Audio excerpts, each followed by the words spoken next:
Welcome to the IVM Podcast Network.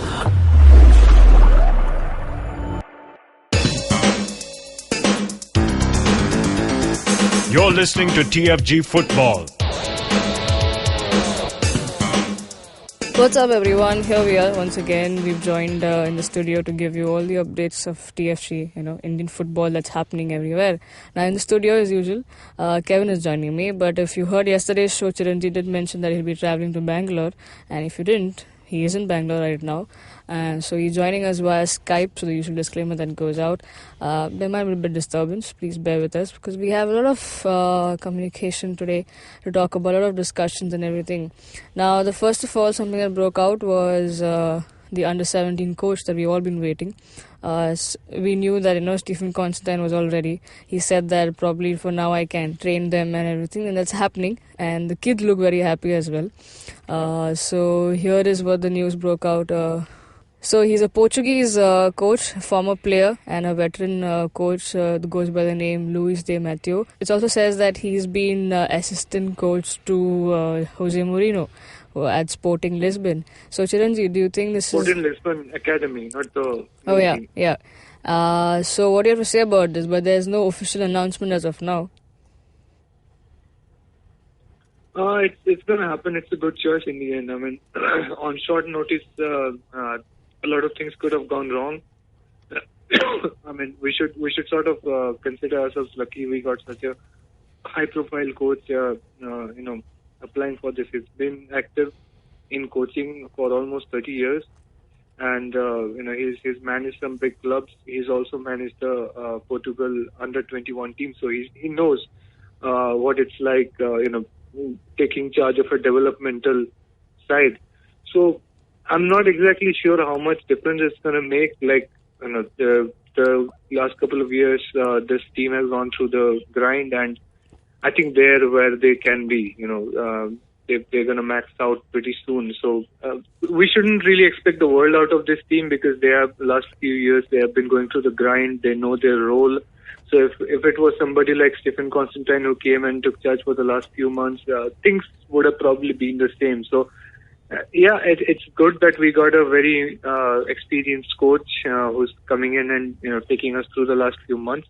But it's good that way. But don't expect us to start beating Russia or Brazil 3-0 just because we got a pretty good coach coming in. So even if he's announced, do you think he's here for good? I mean, even after the World Cup, we can see him around. I don't know what will happen to this team after the World Cup. That's one of the big question marks. I think they're going to play in the ISL. What we heard was that in the merged league, these under-17 kids will be taken into clubs through a draft system. I hate the draft system, as I've said a lot of times in the past. I think they are good enough to go out and sign into whichever team they want. Instead of just being piled into a bowl and the teams get to take their pick. But it's a good thing that they will be taken into a first team club side. And I think AIFF said they were going for the under-20 World Cup, hosting rights. So if that happens, then there will be an incentive for AIFF to keep these kids together and give them more and more matches, and so that this batch can play in the under-20 World Cup as well, or maybe there will be the next batch, depending on what happens. But I hope they stay together because under-17 level they're not really fully developed, and they can even make further progress if they stay together for another couple of years. So let's see what happens with them. Yeah, Kevin, your thoughts on this? Experienced coach replacing Nicola Adam. Yes, with the experience that he has, we not put in too much pressure or expectations right from the onset. What we can look at is can the transition work out well? Because right now it's a void that needs to be filled, and Stephen Constantine has taken off some time from his national duties and pitched in to help out over here. So we expect that transition to be worked out smoothly before we actually get to the training and the development part for the World Cup. Right. So the timing is good, but as we know, AIFF, they are known to delay things. Yeah. I hope this works out soon rather than later. Yeah, and he has some few couple of months Yeah, before because the big stage. it's surprising that just a couple of days back we had an announcement that Stuart Pearce and Colm Toll were also one of the applicants that were to be shortlisted, and here we get to know someone who was not in the news, and all of a sudden just breaks, and he is to be interviewed. Yeah. So hopefully things work out faster than we've been expecting.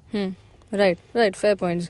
Now moving ahead with the I-League news, once again something's really going bad with Mohun Bagan. Not just apart from those excuses and the 1-1 draw, now it's something really serious. The dressing room of Mohun Bagan has caught fire. Chiranjit, what did you do? Did the angry fans just go the team is on fire. Yeah. Team is on fire. Unbeaten team. Yeah, did the angry fans go there and put the thing on fire? No, not really. It was the AC caught fire, as sometimes happens with ACs, especially old ones. So hopefully they'll get a new one. Where is this happening? This happened in the Mohun Bagan clubhouse. Okay. The original Mohun Bagan club tent in the home team dressing room. So nobody was hurt, right? No one was hurt. They were, the moment the smoke started coming out, everybody came out. They cleared the area. The police came in. And I think they were pretty quick to identify the problem, and they kept it under control. Okay, we're going to get a new AC at the Mohun Bagan clubhouse. Great. So yeah, finally some reason for the That's old one news. to go. Yeah. Yeah. Yeah, for the 100-year-old historical team, right? The AC might be not that old. That AC machine should be put on to auction, I think. They have a lot of budget I think issues. that AC machine should be put on auction. I think you can get some money out of it.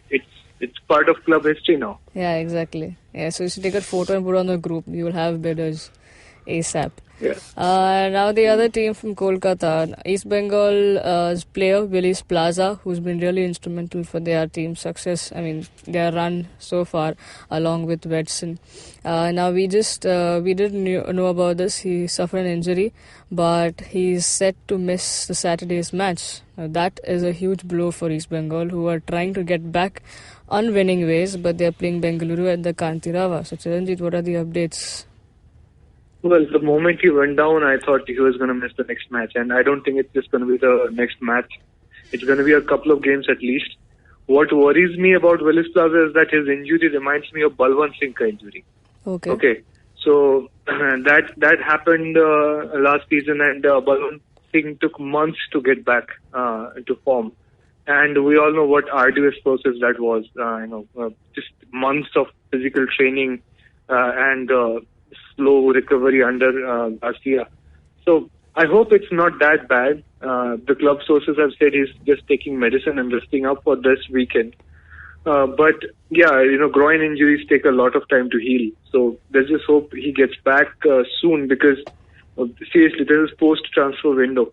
East Bengal can't even sign somebody new, and missing out from a few games at this stage can alter the fate of the title race. So somebody like him should not be sitting out. Yeah, Kevin, what do you have to say about this? Do you see someone like now Robin Singh should Robin take charge? Singh will take place. Yeah. Take his place. So East Bengal don't have to worry too much. You can give him the rest to Plaza, whatever he was in need of. And Robin Singh will take charge, and I think he will do well. So not too bad for East Bengal at the moment. But still, when you compare the two, of course, Plaza is the favourite out of the Robin Singh. So I mean, he's not been in great form. He is, but it's not all of a big problem, because they also have Wedson waiting on the sidelines. It's Robin Singh can do the assist part, if not to play the all-in-out striker. So let's hope Willis Plaza is back to full fitness. And yes, this is a big blow actually, because the game is very important. Bengaluru. Both are trying to get back. Yeah. So, and on the other hand, Mohun Bagan wants both of them to drop points. So, that's how the situation is right now. Now, the other news coming from, again, East Bengal itself. What's happening with both of you all? You all want this stadium, Mohun Bagan wants this. Now, East Bengal is behind Rabindra Sarobar. So, finally, who's going to get it? Chiranjit? Well, yeah, nobody wants to play on turf if they have the option of playing in grass, right? Because it reduces the chance of injuries. East Bengal, the way they are, they will want to avoid any more injuries. They're already injury ridden. Like Rahul Beke is injured, Plaza is injured. So any more injuries and they end up with a broken squad. So that's why they want to play on grass, want to avoid the turf of Barasat. And it will work out well for them because unlike Mohun Bagan, whose supporters are mostly in North Calcutta and suburbs, East Bengal actually have quite a few fans who are local to that area. Rabindra Sarobar, who live within like 5 kilometers of the stadium. So it should be pretty good for them. They should not suffer any lack of crowd, and it will probably help them health-wise as well. Actually, they just to avoid extra injuries, even though they are playing their home games on turf, they do their home practice in the Central Park, where it's a grass turf, natural grass. Simply because they want to avoid any more injuries, and there is a disconnect that if you are practicing all the time on grass and then you have to go and play your home games on turf. So if you are switching it like that, there is no familiarity for the home game. Then what good is a home game if you're making that kind of a change every time you're playing it? Yeah. So Morgan is making a good decision. I think it was a choice between Rabindra and Kalyani. Kalyani would have been good as well, but the only problem with Kalyani is that it doesn't have floodlights. Okay. So they had to go with Rabindra Sarobar. So it's okay, I think. Yeah, and there's one more news that yesterday Trevor Morgan was asked, right, about Robert not getting sleep. That's why he was not picked in the squad. Against Azon. Yeah, he did not sleep apparently. Yeah. Was he taking care? Was he the caretaker for the team throughout the night? No idea what was happening. He says he had fever. The team manager said he had a cold. I don't know why he should catch a cold when he's returning to his hometown. I mean, he's the from AC Aizawl, might be not working properly. Yeah. Yeah, could be. But he should know what kind of weather there is in Aizawl. So it's a bit much, I think, and it looks suspicious because Trevor Morgan, when he was originally asked the question, he said, "Why did you drop him?" He said he didn't get enough sleep, and then he said, like, "Okay, why didn't he get enough sleep?" And he said, "I'm not going to tell you. You find out." So what's that? If it's just a fever, if it's just a cold, you tell them, right? You don't just deliberately invite controversy by being vague about a player's health.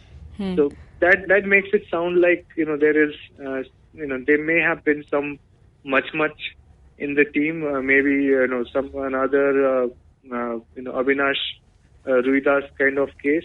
We all know what happened in Goa. He went out partying with his friends, Avinash Ruidas, and Trevor Morgan was so pissed off he wanted to drop him and just send him back home immediately.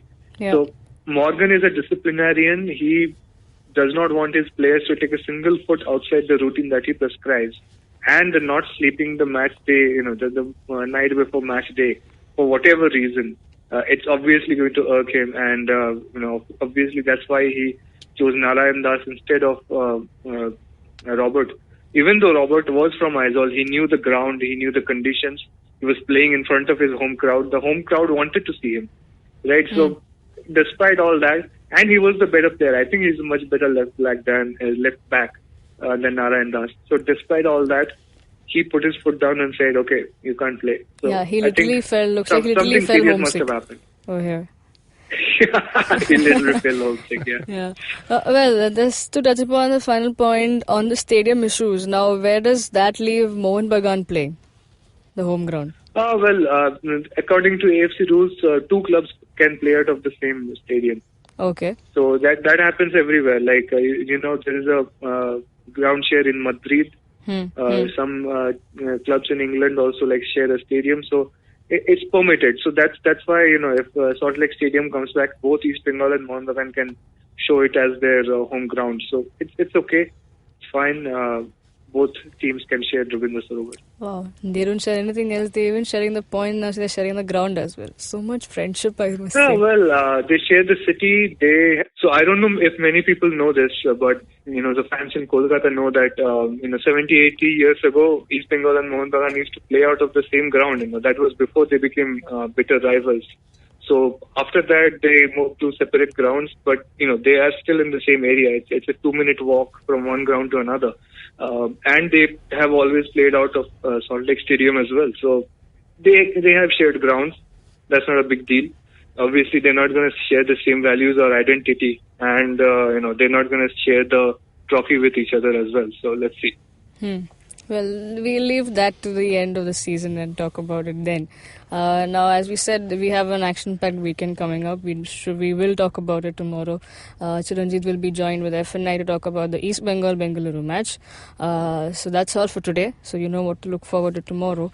Now, if you're listening to our show on YouTube, hit the like, share, subscribe to our channel, hit the bell icon so you get updates of our new episode. You can also listen to our podcast on iTunes, SoundCloud, Audioboom, and all other podcasting apps. Have a great day. Cheers.